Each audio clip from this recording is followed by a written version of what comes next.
নমস্কাৰ বন্ধুসকল, মই হিৰেন।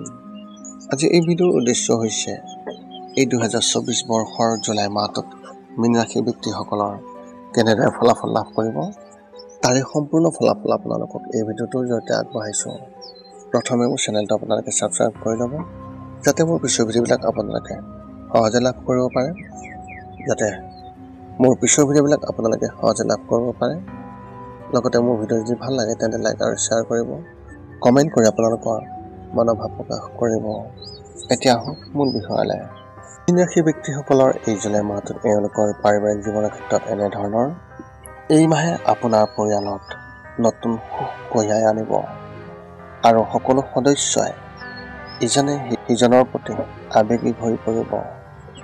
আপোনাৰ ভাই ভনীৰ প্ৰতি আপোনাৰ মৰম বৃদ্ধি হ'ব আৰু আপুনি তেওঁলোকৰ বাবে বিশেষ কিবা এটা কৰিবলৈ চেষ্টা কৰিব।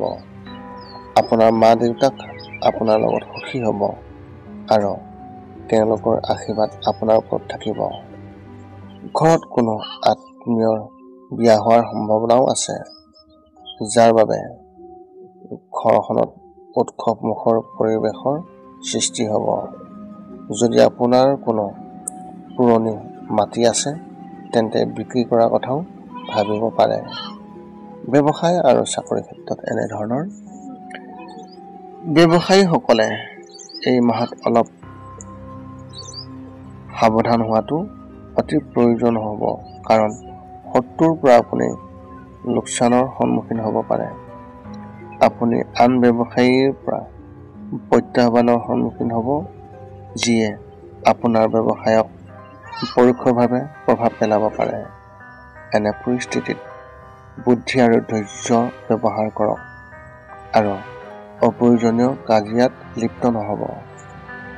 চৰকাৰী খণ্ডত কাম কৰা ব্যক্তিসকলে তেওঁলোকে সহকৰ্মীৰ পৰা সম্পূৰ্ণ সমৰ্থন লাভ কৰিব আৰু সকলো কামত সন্তুষ্ট যেন দেখা যাব।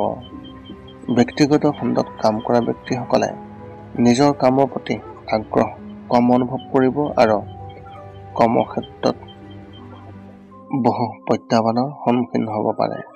এনে পৰিস্থিতিত মনটোক নিয়ন্ত্ৰণ কৰিবলৈ চেষ্টা কৰক আৰু নিজৰ 100% সময় দিবলৈ চেষ্টা কৰক। শিক্ষা আৰু কেৰিয়াৰ ক্ষেত্ৰত এনেধৰণৰ। স্কুলত পঢ়া ছাত্ৰ ছাত্ৰীসকলে সহপাঠীৰ পৰা সহায় লাভ কৰিব আৰু পঢ়া শুনাত মনোনিৱেশ কৰিব। এই মাহত উচ্চ শিক্ষা গ্ৰহণ কৰা ছাত্ৰ ছাত্ৰীসকলে নিজৰ গুৰুত্ব নতুন নতুন কথা শিকিব, নিজৰ ভৱিষ্যত উজ্জ্বল কৰি তোলাত সহায় হ'ব। পৰিস্থিতিত আপোনাৰ আগ্ৰহ অনুসৰি যিকোনো বিষয়টো বাছি লওক আৰু তাৰ ওপৰত ভালদৰে কাম কৰক। চৰকাৰী পৰীক্ষাৰ বাবে প্ৰস্তুতি চলোৱা ছাত্ৰ ছাত্ৰীসকলে নিজৰ জীৱনত নতুন মাত্ৰা প্ৰতিষ্ঠা কৰি নিজাকৈ লক্ষ্য নিৰ্ধাৰণ কৰিব, যিয়ে তেওঁলোকৰ বাবে ভৱিষ্যতে সহায় বুলি প্ৰমাণিত হ'ব। প্ৰেমৰ ক্ষেত্ৰত এনেধৰণৰ। এই মাহটো বিবাহিত লোকসকলৰ বাবে উপভোগ্য হ'ব আৰু তেওঁলোকে পত্নীৰ পৰা কিছুমান আকৰ্ষণীয় উপহাৰ লাভ কৰাৰ সম্ভাৱনা দেখা গৈছে। এনে পৰিস্থিতিত দুয়োজনে ইজনে সিজনক লৈ চিন্তিত হ'ব আৰু চিন্তা কৰিব আৰু ভৱিষ্যতৰ পৰিকল্পনাও কৰিব পাৰে। প্ৰেমৰ সম্পৰ্কত থকা ব্যক্তিসকলে নিজৰ সংগীৰ সৈতে কিছুমান স্মৰণীয় অভিজ্ঞতা লাভ কৰিব, যিবোৰ তেওঁলোকৰ লগত আজীৱন থাকিব। বিবাহৰ বাবে অপেক্ষা কৰা ব্যক্তিসকলে হয়তো এই মাহত ক'ৰবাৰ পৰা খুবেই ভাল প্ৰস্তাৱ পোৱাৰ সম্ভাৱনা আছে আৰু শুভ লক্ষণ দেখাও গৈছে, আৰু ইয়াৰ বাবে তেওঁলোকৰ আশীৰ্বাদ হৈ থাকিব।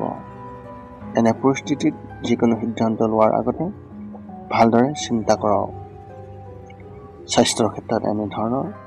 এই মাহত আপুনি পেটৰ লগত জড়িত কিছুমান ৰোগত ভুগিব পাৰে, যিবোৰ অতি সোনকালে আৰোগ্য হ'ব। শাৰীৰিকভাৱে আপোনাৰ কোনো গুৰুতৰ সমস্যা নহ'ব আৰু আপুনি পূৰ্বতকৈ সুস্থ অনুভৱ কৰিব। যদি আপোনাৰ হাঁফানিৰ সমস্যা আছে তেন্তে নিজৰ বিষয়ে বিশেষ যত্ন লওক আৰু সদায় লগত ইনহেলাৰ এটা ৰাখিবলৈ চেষ্টা কৰক। আপুনি মানসিকভাৱে সুস্থ হৈ থাকিব আৰু আপোনাৰ বুদ্ধিমত্তাও বৃদ্ধি পাব। এই মাহটোৱে আপোনাক ইতিবাচক শক্তিৰে ভৰাই তুলিব আৰু নতুন ধাৰণা আপোনাৰ মনত প্ৰৱেশ কৰিব। আপোনাৰ এই মাহত শুভ সংখ্যা হিচাপে 1 আৰু শুভ ৰং হিচাপে আপুনি এই মাহত বাদামী ৰং ব্যৱহাৰ কৰিব পাৰে। এই আছিল মীন ৰাশিৰ ব্যক্তিসকলৰ এই জুলাই মাহটোৰ সম্পূৰ্ণ ফলাফল। পুনৰ লগ পাম অন্য এটা ভিডিঅ'ত। আজিলৈ ধন্যবাদ।